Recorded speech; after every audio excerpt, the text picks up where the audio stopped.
Hello, everybody. Welcome to the Black Bear Medicine Bag Show. OCO, Dagote, Tolusi Notane. Tonight, I have a special guest with me, Chief Lovell. You, go ahead. I'm going to present him now. Go. Hello, everyone. Yeah, I'm Chief Lavelle with the Cape Fear Band of Scururi and Wokan Indians here in North Carolina. Thank you for having me on the show, Yona. You're welcome. Thank you. Anytime. Tonight's topic will be: should indigenous people remain neutral, or should they side with the new presidency, or should they be against it? And let's jump into the first one. On day one, President Trump will sign an executive order to stop federal agencies from granting automatic U.S. citizenships to the children of illegal aliens. It will direct federal agencies to require that at least one parent to be a U.S. citizen, lawful permanent residents for the future children to become automatic citizens to end U.S. birthright citizenship under Trump's company. Also, when I read about the article, it brought out how this would affect people who have both parents from a different country and they're here illegally under their terms, as far Yeah. as food stamps, welfare, anything federal from the federal government, they wouldn't be able to get, basically. And also, I found out that that Donald Trump did say this. This is on CBS News. They said he will use the military to round these people up. They would get deputized power from the state of Texas to do this. Will grant the Texas National Guard to be able to round people up in Texas and do that. And there's so many things I want to like come off, but I have to say, President Trump is a Jacksonian. He admires President Jackson. The same thing that President Jackson did as far as rounding up the Cherokee people, the Choctaw people, the Chickasha, the Chickasaws, the Miccosukee, the Muskogee people, and pushed them all to Oklahoma. And here in the Midwest, the Potawatomi, the Lenape, the Miami, the Shawnee, the Kickapoo, all in the native nations in the Midwest, they pushed them all to Oklahoma. And the same thing is happening in Texas. They're going to round them up and stage them somewhere in Texas and deport them from there. So, Chief, what do you think about this situation? Should you side? Should you be against it? Should you be for it? Uh, People being deported is never a it isn't a pretty issue.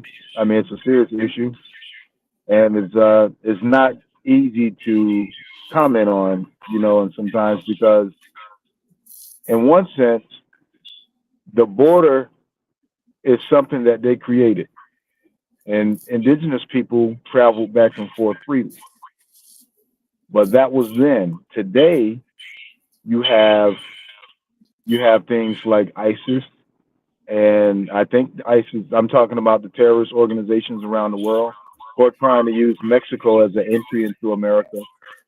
You have the gangs down there, like we don't have enough already, and you have just a plethora of drugs. So it's a thin line. We want our family to be able to travel back and forth, but how do you keep them out? Because we're already battling that same thing in this country already. In Chicago, I was just reading that the Venezuelan gangs, I forget that it starts with a T. I cannot remember the name of them. They're in Chicago, and the already existing Chicago gangs are now banding together to fight that gang. So it's not like we don't have enough issues already. We're just kind of compounding it. I just hate that the innocents are getting caught up in it. So it's not an easy thing to comment on. No, I don't like the innocents who want to come and make a better life for themselves getting deported. They should be able to stay here, um, and work towards making it legal so you don't have to hide all the time. But the ones who are a danger not only to their own country but potentially here, we need to keep them out. So the question is, how do you accomplish both? How do you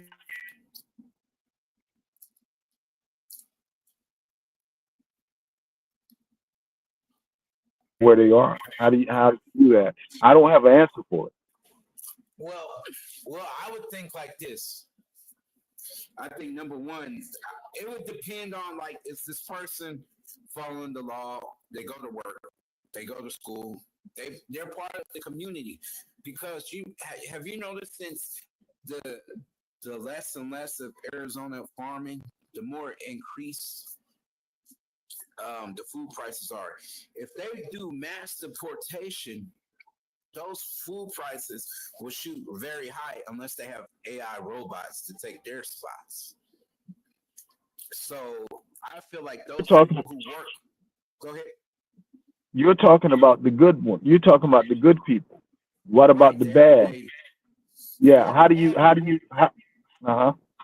I wasn't trying to really put myself out there, but I work in an environment where there.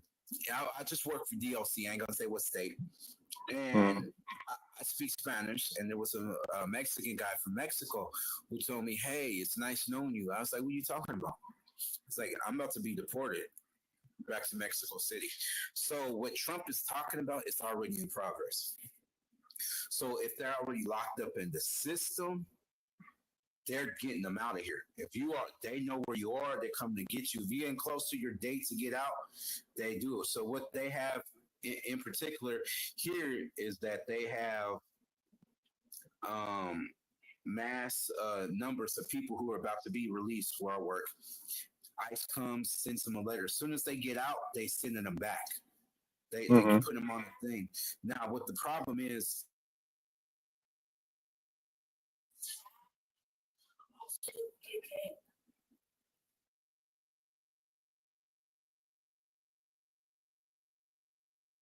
I lost you, Yana.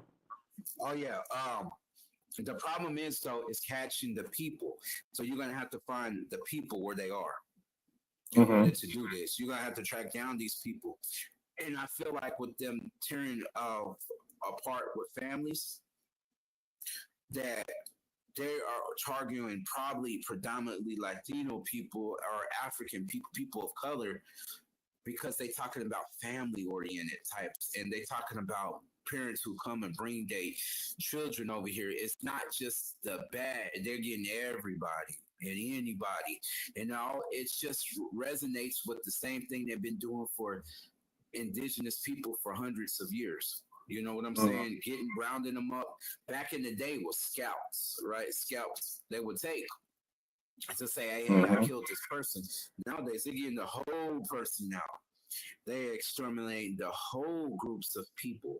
But some people say it's not per se Latino people, it's other people like that come over here like ISIS. But to me, I'm thinking it's everybody. They trying to get mass. And if black folks, if they get rid of the 14th Amendment, that protects black, indigenous, whatever group you want to push, that protects us. If they get rid of the 14th Amendment, it could come down to us. So before we take sides, we got to understand that maybe it's something bad that they got planned for us too. I don't know. We'll have to sit back and see and try to figure out where are you going to go if something like this happens. That was my biggest thing. I can't really say, but I know somewhere cold where I'm going to go if something crazy happens like this. Yeah, And like, that's the importance of being connected to your tribal nation too. Because through your nation, especially if you are established the right way, then you will have the protections of any kind of ridiculous notion of deportation. You will be able to combat that and fight that. How are you going to deport somebody from their own land, and where to? If this is your land, how can you be deported? So how can you prove this is your land? Do you? I mean, really, how can you prove it beyond showing pictures, beyond all the things we see on social media? In a court of law, how can you prove that you are who you are and that this is your land? Now, if you have that kind of status and standing, then you can combat anything they throw at you.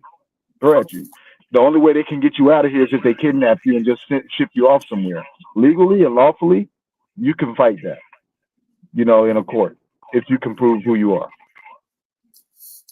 I think the way that they're moving, mass deportation with the military, they come in there hard. They gonna hit them hard.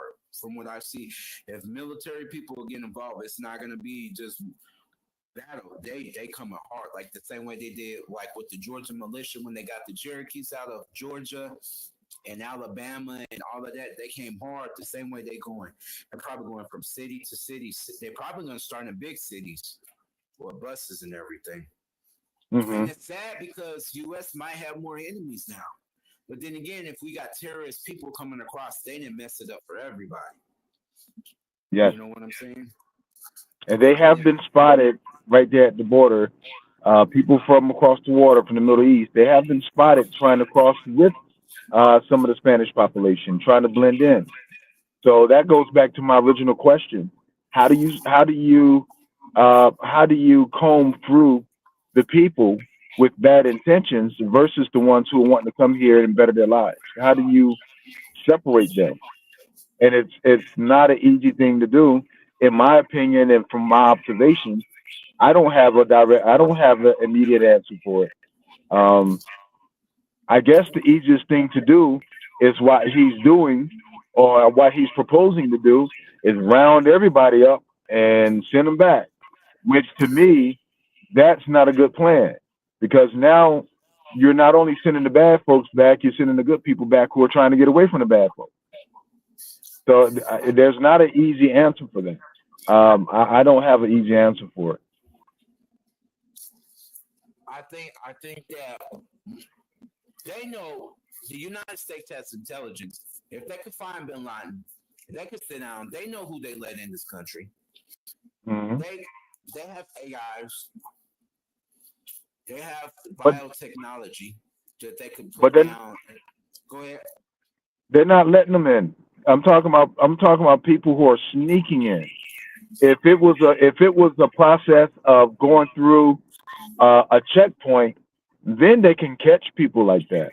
But if you're sneaking in, and by trying to disguise yourself or camouflage yourself with the local populations there in Mexico, then you know you're getting everybody. You're getting the good and the bad. Unfortunately, good men, women, and children are getting caught up because you got people with bad intentions using them to try to sneak in here so they can do some bad things. And these bad things they're wanting to do has no name, no race, no color, or nothing.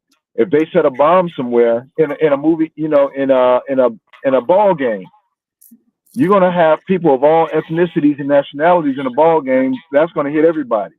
So I mean, I'm sure, um, if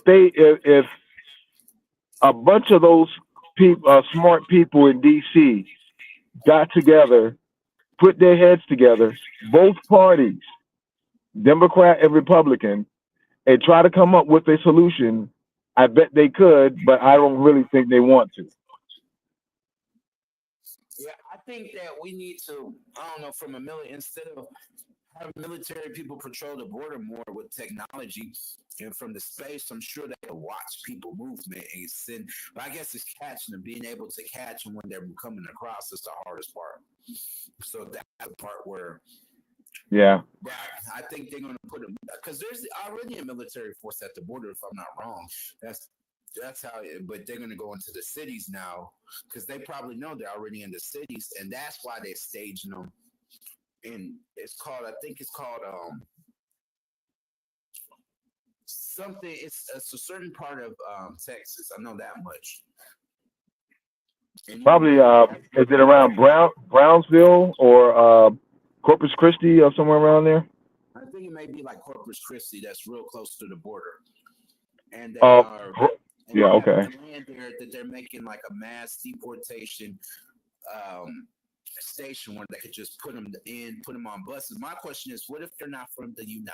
We're not from Mexico or Venezuela or El Salvador. You know what I'm saying? Places like Hmm. that. Then what? Then you're gonna have to pay money to send them back, or maybe they'll send those terrorists to the black sites. See, people don't know, but the United States government has these military and political prisoner things that if they want to get rid of you and you know no longer are, they can send you to them black sites. And that's why I said be careful if you declare yourself a non-US citizen and you don't have a nation that represents you, because then they could consider you a terrorist and get rid of you. Good point. Right. I'm I'm thinking like they're not gonna get rid of everybody, but they're gonna get a large number of people. They're gonna get rid of. That's just how it usually goes. But they ain't gonna get rid of everybody. It's just to me, it may be just to get out the criminal element first, and then to get the number of things down or whatever to make it look like something's being done. But then you know how the government always goes. It never gets really accomplished because I'm looking back. They didn't round up all the Cherokee people. They didn't round up all the Choctaw people. There were still native people that were left in the southeast and found the way to blend in the same way like now. If people are smart, they're gonna be, I guess, faking whatever. And some people know how to speak languages, so maybe somebody will be left. You know what I'm saying? Left and in the area. It may not be a lot, but it'll be enough. That's why there's still elements of Choctaw people still in northern Mississippi. People in Tuscarora, they still left. There's gonna Hmm. be people left. But it's sad. It may be just children are orphaned, and I would hate for that to happen. But it sounds like Yeah, that may be the situation of where they're trying to go. yeah. I hope they come up with some type of solution because what I really hate is seeing the children caught up in this. Like when they were in cages, you don't put children in cages. I mean, who does that?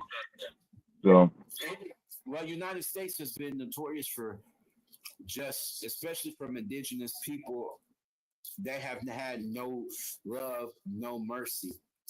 And I feel hmm, like spiritually, whatever they do, they shall reap.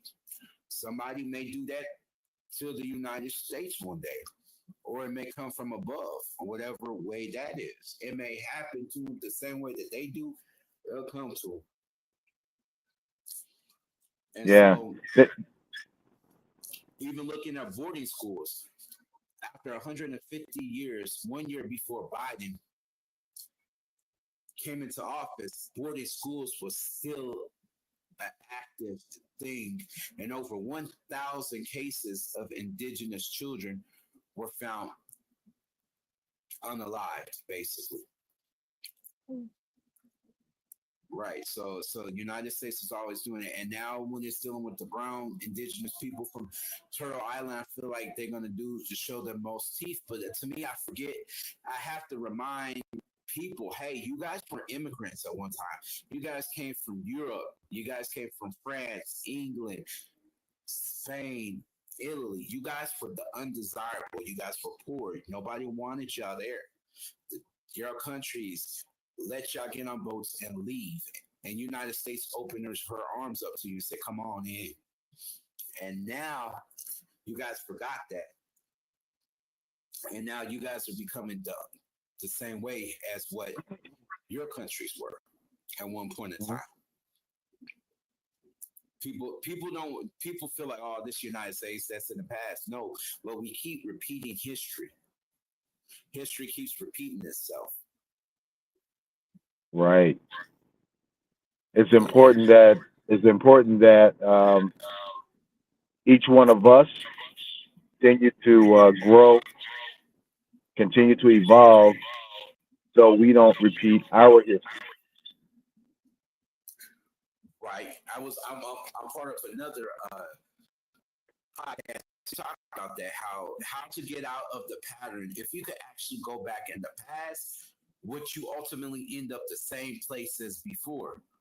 Or could you change, alter it? But what I realize is that's why we only go forward, or we are allowed to travel linear, so we could change the past. But we got to think about we did this and this and this. That's why we ended up here. So we have to change it now. I mean, my in particular thing, I think I need to work on this. Going back to ancestry and getting all the information I needed and enrolling with the Native Nation that I talked about was the Choctaw Nation of Oklahoma. My cousin found. I'm confirming it, send it in, at least try and move there, and then move around, start trying to see what out is in the Southwest because I have more indigenous ancestry and people are more connected to when I look at ancestry.com from the Southwest than the Southeast. But I haven't put my father's DNA or my grandfather, they're still around. That's another thing I could do because then I can link up with more family members, more live people, and see Mm-hmm. who's there and how we can make these, because we're all connected in certain native nations as far as family lineage. Because my one, I'm going to get the mother of my children just found out she's Eastern Band Cherokee on one side and Powhatan from her on her other grandfather's side, from his matrilineal side, and she's related to the sister of Pocahontas. And I keep hearing a lot of people say Pocahontas, I'm related, but I was like, how are you related? Then I remembered the important factor. Her father had many children with many tribes of the Powhatan Confederacy. So you Mm-hmm. got to think he probably had at least 10 to 20 wives, or probably from every native nation under the Powhatan Confederacy, he had a wife. So hey, that means that nowadays it's very possible, in particular, that people really do have that lineage. It's far back, it's small, but Yeah. it's there. And, you know. So I Yeah. think I that. I hate Go ahead. I hate hearing people, when Trump is really good at giving people nicknames. Really good at it. I mean, he's actually funny. He's actually funny. He has me laughing sometimes. But when he was calling Elizabeth Warren Pocahontas, Oh hell that no, was, yeah, that that was was very disrespectful. disrespectful. Yeah, the And fact not that only, from hmm? I was gonna add just this, and I'm gonna let you jump in. I was gonna add her name's like Matok or something like that. It's totally I different, can't. and that's why I would tell people learn indigenous names of the people who you think are famous. What names, if you ever came across them, they would want to be called. It's totally different from what the name they're famous from. Hmm. Yeah. What really disgusts me is she was a young girl who was sex trafficked and married off to an older white guy who eventually died away from home. And now you have Disney cartoons uh, parading a Pocahontas cartoon around on Disney, or people just loosely saying, I'm gonna call her Pocahontas, like he did Elizabeth Warren. People wear their ignorance on it as like a badge on their chest.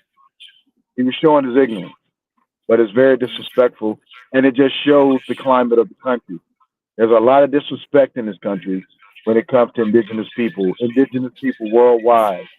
Whether you're dealing with Fijians, whether you're dealing with indigenous people in Asia, Southeast Asia, Africa, and of course, right here, America. The Western world, not the Western, the European people of European descent, European countries, they don't show a lot of respect towards people outside of themselves. Now, when I make this statement, some people may take it out of context, and you're talking about, oh, all white people are not bad. I I, I didn't even say white people. There's colored people in these European countries. There's Moors who helped or who were spearheading taking over this country during colonial times. were black. So it's not a white black thing. People from that part of the world just they're very disconnected spiritually, and I guess that's why they had to create certain religions to fill in the gap and trying to force other people to take the same religion. Even the religion they created, they were killing people to make you take their religion. So I mean, it's a deaf culture. We see it in how they treat indigenous people.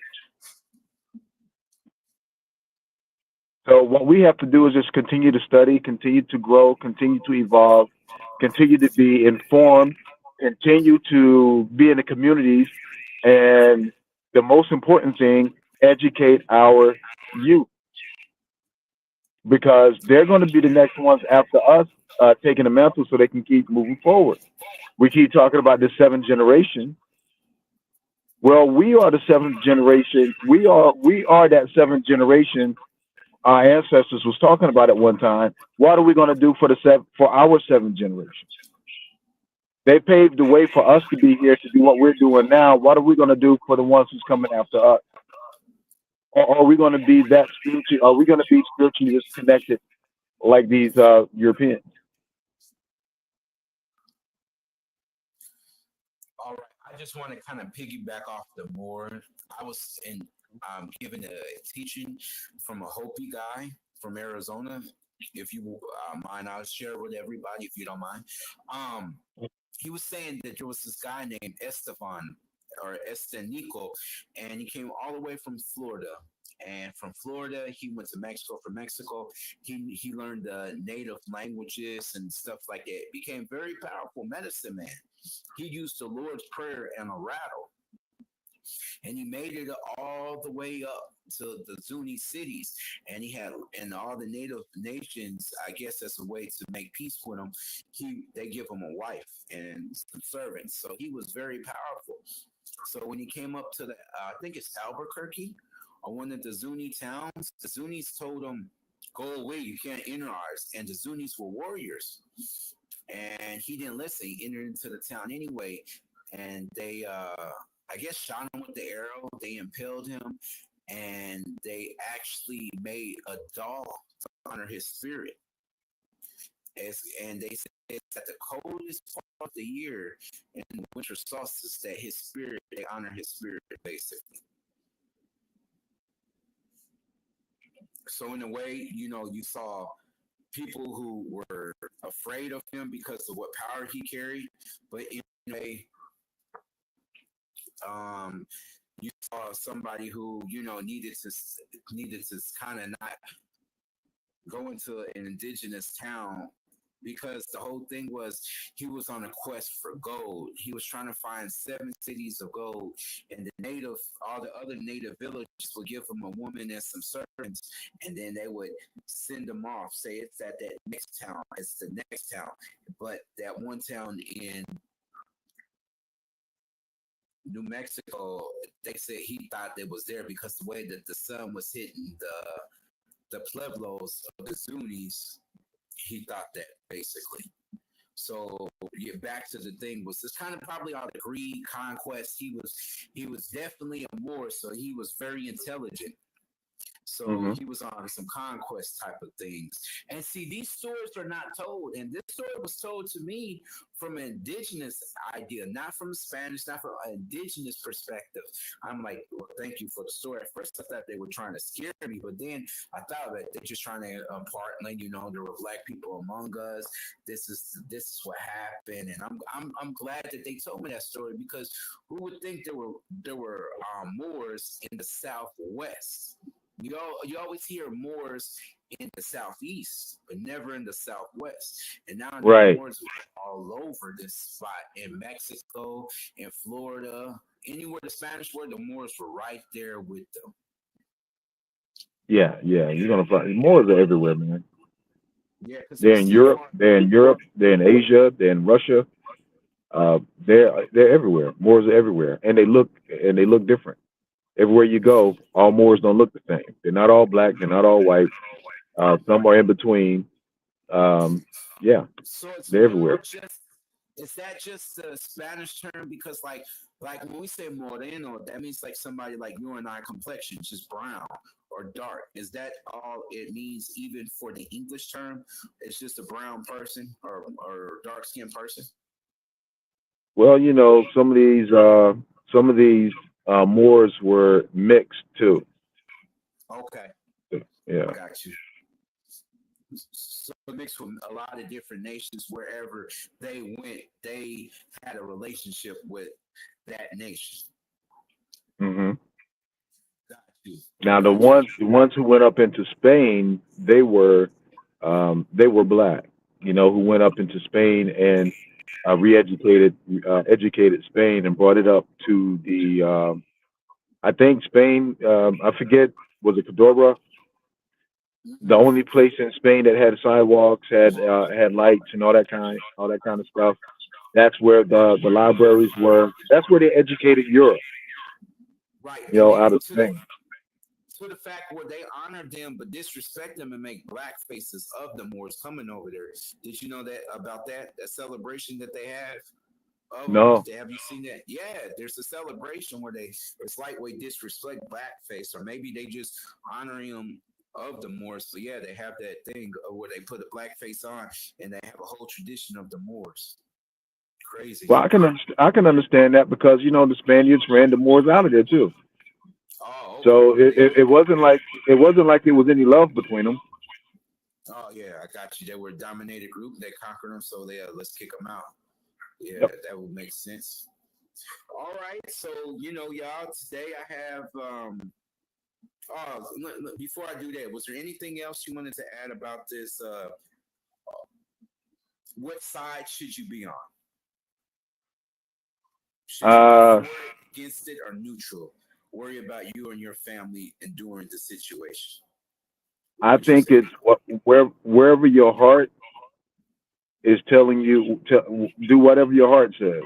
I can't tell people what side to be on because everybody is grown to make their own decision. Just hope you make the right one. Um, if you're looking at, should I be on the side of people coming in or the side of keeping people out, or like me, not knowing how to really accomplish letting the good people come in while keeping the bad people out, then basically go into prayer, meditate, send out that good energy, connect, speak to your higher self, whatever you need to do to, I don't know, try to make sense out of it. But even if I was to come up with a solution, or you was to come up with a solution, the people up in D.C. are the ones making the decision. Right. Right. That's really who's making the power, because you know what I'm saying? Because as a Right. collective us, we have to, even if we went marching, everything we could do in our power, still they still hold the power like that, because it is what it is. Yeah, and they already know what they want to do. They just want to ship everyone out. That's what they want to do. I would like for them to take more time and see how they could prevent the children and people who really want to better their lives sending them along with criminals. Everybody's not criminals. Right. Now, if you really want to talk about, um, as it was said by the Republican Party, I'm not Republican or Democrat, so I talk about all of them. But the Republican Party call them all criminals, coming to this country. Well, I can remember a time when some other criminals came to this country, and they looked like the ones calling people in Mexico criminals. I Hey. forgot about that aspect too. Like that's what it really was. U.S. was used as a prison, just like Australia. Once again, was used as a prison, and look what it did. They became a thriving, strong economic country. It took a while, but they did it. hmm So maybe it'll take a while for those criminals to die off and figure it out. For example, I hate to do this and point any group out, but I have to. Umar Johnson pointed this out, and it's true. The Italians and the Irish, if you guys ever watched the movie Gangs of New York, were duking it out in the I've seen it. streets. They were considered a criminal element. They were considered the lowest of the low. But when they decided to let them into the status of whiteness and gave them the police jobs and gave them jobs as far as like the fire department, they turned them around. So maybe it's one of those. Maybe the government has to give these people lucrative jobs in order to turn them around instead of just giving them jobs as farmers and planters and working in people's houses where they're pushed to go, hey, let me go sell this fentanyl, or let me go sell this weed or this cocaine, move this brick, because mom and dad are just working for absolutely nothing. So maybe it's something like that. They have to be given certain positions in life, basically, in order to move forward. So, because I look at people from India, though, man, those people come up out of nothing, right? Nobody really gives them nothing in this country, and they winning now.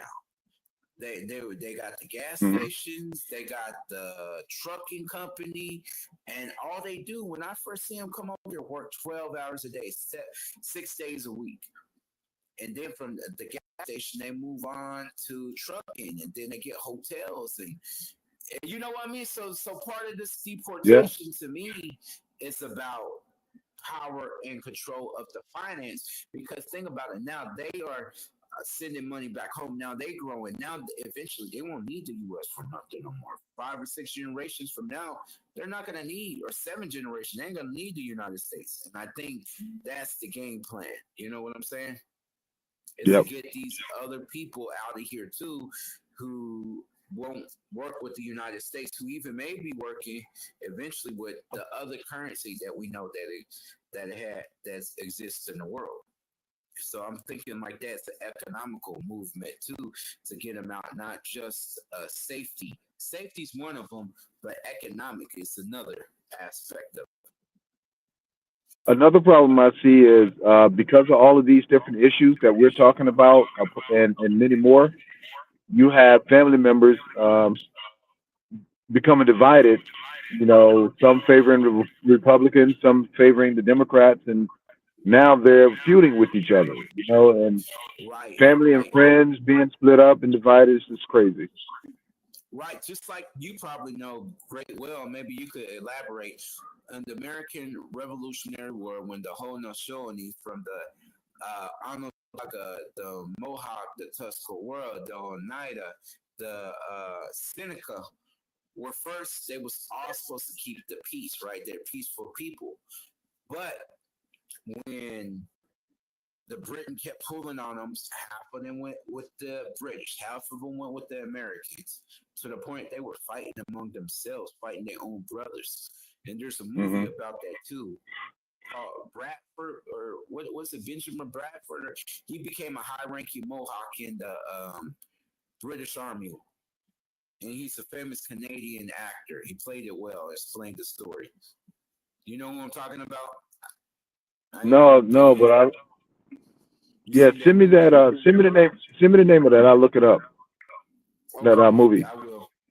Yeah, that's just one.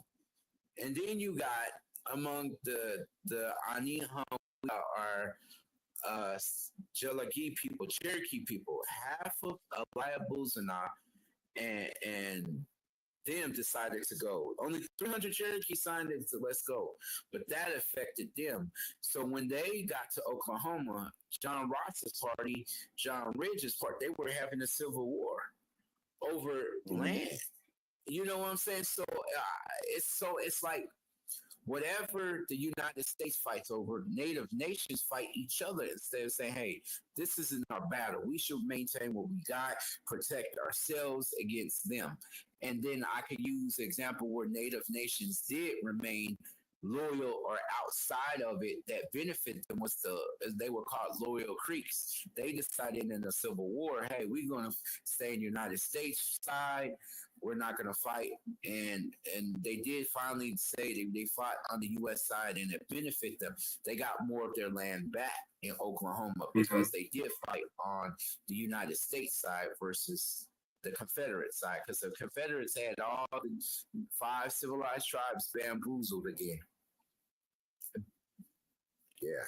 So let's jump into some medicine. Today I'm pulling out of the Black Bear medicine bag. This is what I got for you guys. Native American communities have used herbs for various purposes, including wild indigo, used to treat respiratory and infections. Blood roots, used as a typical treatment for skin conditions, as well as a purgative, all right, black coal host, used to treat headaches, menstrual cramps, menopausal symptoms. Yeah, black Now, coash. black wash, coal. Mm-hmm. Coash.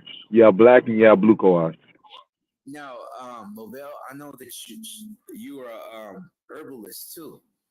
Can you tell us about some that your native nation uses to fight against colds and viruses during this time period currently? Absolutely. Yeah, I'm not a herbalist. I was going to school for that, but I didn't complete it. And I was going to school for naturopathy, but I didn't complete that.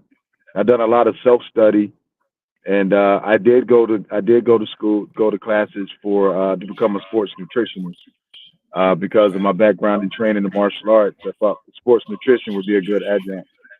But because of my lifestyle, I've always studied herbs. My my cousin who's deceased, we call her baby sis, but she was in her 90s when she passed. But I guess you can say her nickname, it wasn't her native name. Her name was Etta Jacobs, and she was Wakama. She always tried to teach me how to forage in the yard, around the house, and on the edges of the woods. But because I was younger, I didn't listen. You know, a lot of my family around here would use uh, like spider webs for clotting, or tobacco on swords, stuff like that. Uh, Turpentine, or getting some of the resin out of the pine tree. Or so it's so many medicines around here. But for colds, you're looking at pine needle, pine needle tea. It's very good for that. Very good. We have a cousin here. Her name is Eagle Heart, and she makes fire cider, and she actually sells it. It's good for not only colds but overall body immunity. So I have some in the house right now. I'm gonna go. I don't know if you can tell. I'm coming down with something. My voice is a little scratchy, little stuffy, so I'm getting ready to go drink some fire cider in a few. I forgot I had it with me. Yeah, I'm getting ready to go drink some of that. But definitely, man, the pine tree it's full of medicine. Pine tree, and our ancestors used the pine for medicine. They ate the pine nuts. They used the pine needles. They used the yeah. It's just even the bark. It's let's see what else. I'm drawing It's so much to pull from. If you just if you were to Google southeastern uh, foraging for colds or for immunity, it's going to pull up a plethora of things that you can go out and find and start using. Also, there's an app that you can download on your phone called Picture. It's a really good app. If you download this app, and there's a little button on there that looks like a camera.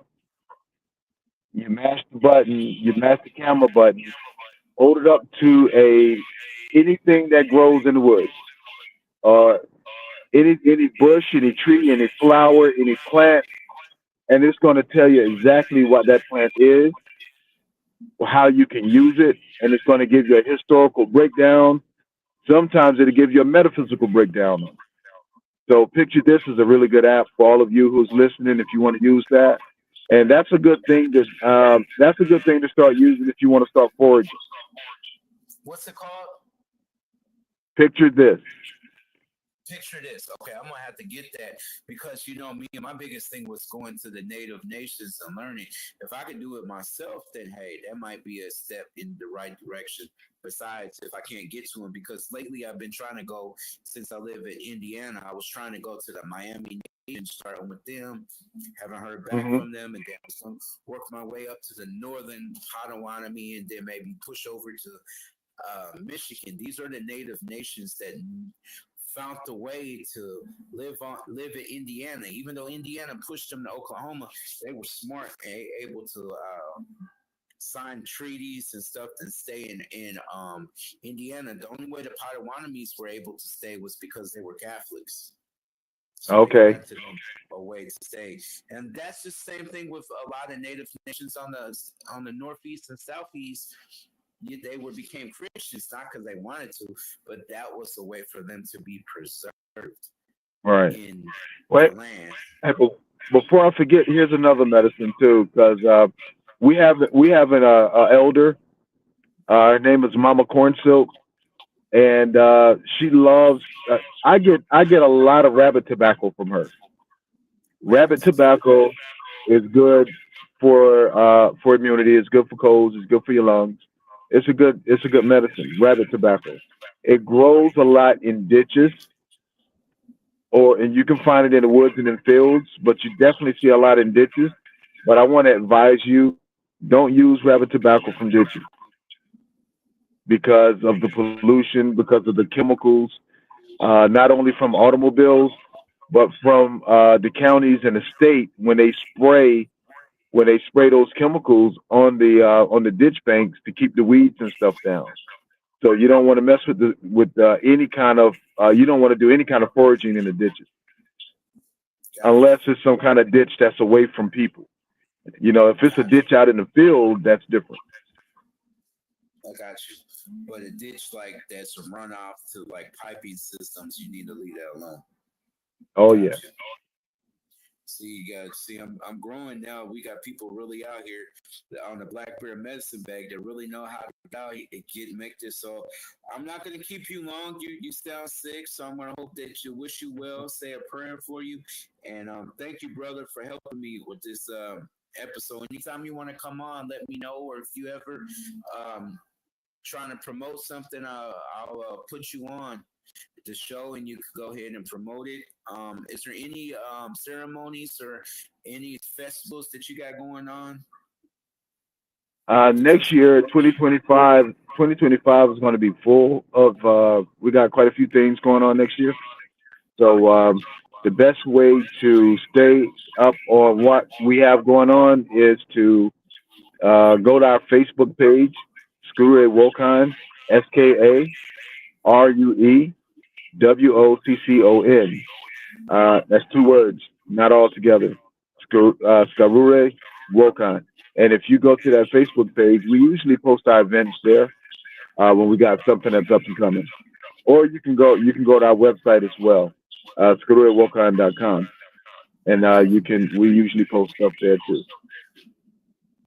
And one more time for the people and for myself, what's that called again for the website as far as looking up foraging plants and stuff? What's it called? Oh no, it's an app. Picture Oh, this. If you picture Yeah, this. if you have an Android, just go to your Google what is it? Google Play. Yeah, go there and just type in picture this, and it'll populate, and then you can go there and download it, and it's free. Okay. All right. I'm going to do that. Well, thank you so much, bro. I'm about to get off here and you have a good night, sir. All right, all right. It's an honor being on your show, and Yona, you've grown so much, man, and you actually have a knack for what you're doing now. So I hope you keep at it, man, and keep growing, keep doing good things. Thank you. I appreciate you. All Yes, right. sir. Take care.